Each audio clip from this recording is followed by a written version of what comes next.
Hei kõigile, siin Kristjan, Amazing Kristarte kogudusest. Me oleme valmistumas ette ülestõusmispühadeks ja suureks reedeks. Las ma loen sulle Mattiuse evangeeliumist. Siin ütleb niimoodi. Siis läks Juudas Iskariot, üks neist 12 ülempreestrite juurde ja ta ütles, mis te tahate mul anda, kui ma tema teie kätte annan? Nemad pakkusid talle 30 hõberaha. Ja sellest alates otsis Juudas parajat hetke, et Jeesust ära anda. Juudas oli üks nendest 12 jüngrist, kelle Jeesus isiklikult kutsus oma tiimi, oma meeskonda. Me teame, et ta nägi oma silmadega neid imetegusid, mis Jeesus tegi.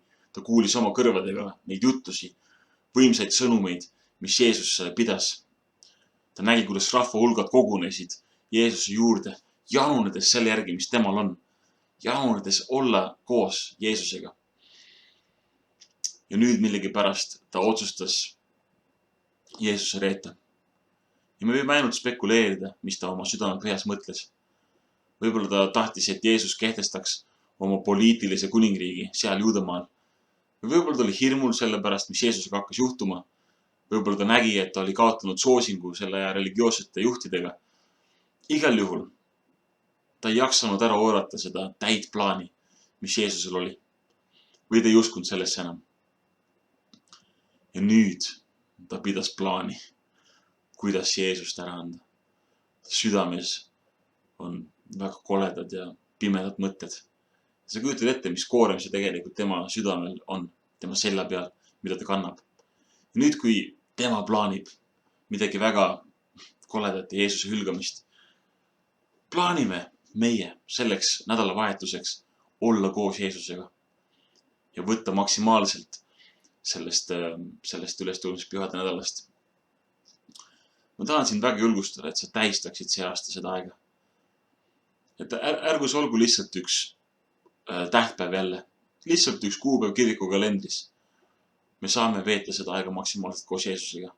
Tema on seesama praegu ja tema tahab meiega rääkida. Seega, oma peredega tehke midagi erilist sellel ajal.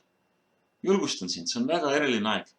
Jeesus väga igatseb meiega olla koos ja kasutada seda võimalust meie ülesehitamiseks ja meie endale lähemale toomiseks.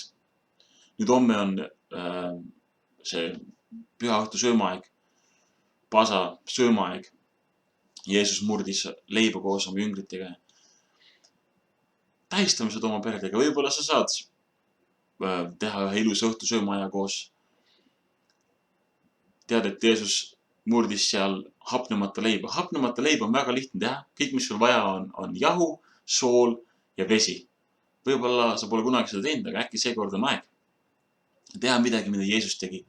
Või juua granaatõuna mahla, mida nad arvatavasti jõid sellel ajal palju. Mis iganes, sa võid vaadata, mis nad pasa pühade ajal sõid. Proovida midagi teha lihtsalt, et olla koos Jeesusega. Teha seda, mis tema tegi. Tähistada seda, kes tema on. Meenutada seda, millest tema läbi läks. Elame talle kaasa, oleme pigem tema lähedal, otsustame pigem tulla tema juurde. Me teame, et jüngrid jätsid kõik Jeesuse maha sellel ajal. Ja me isegi ei suuda ette kujutada, mis meie oleksime teinud, kui me oleksime olnud üks nendest 12, või üks tema jüngritest või üks nendest naistest, kes olid Jeesuse elu kaasa elamas ja elasid tema lähedal. Nägid kõike seda. Me ei tea, mis me oleks teinud, aga praegu me teame, et tema suri meie eest ja tõusis ülesse. Et meil on üks uus võimas elu temaga ja me saame tulla tema lähedale. Oleme temaga koos, otsustame ja plaanime olla tema juures. Me teame läbi ajaloo pühakud on reedeti paastunud kella 3, sellepärast, et elada kaasa selle, mis Jeesus tegi risti peal. See aeg, mis ta oli risti peal, paastume. Võib-olla sa tahad seda teha see reede. Võtta kella 3 aega ja jätta oma söögikorrad vahele. Lihtsalt, et meenutada seda, mis Jeesus tegi. Kannatada natukene koos temaga.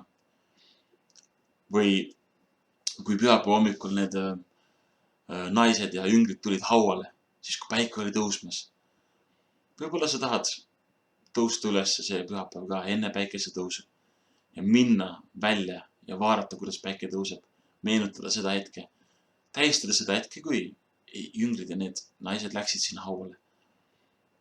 Ja kus nad said ühe suure rõõmu sõnumi osaliseks. Aga mis ma tahan lihtsalt öelda on see, et võib-olla meil on vaja natukene plaanida. Võib-olla meil on vaja natukene vaadata kalendrisse ja mõelda, mis me saame teha sellel ajal ja otsustada praegu. Ja ma tahan sind selleks julgustada, et me ei laseks sellel ülestõusmispühadel lihtsalt mööda minna. Et me ei laseks sellel lihtsalt olla üks sündmus kiriku kalendris, vaid las see olla meie jaoks üks kohtumine jälle Jeesusega. Tema mäletamine ja meenutamine.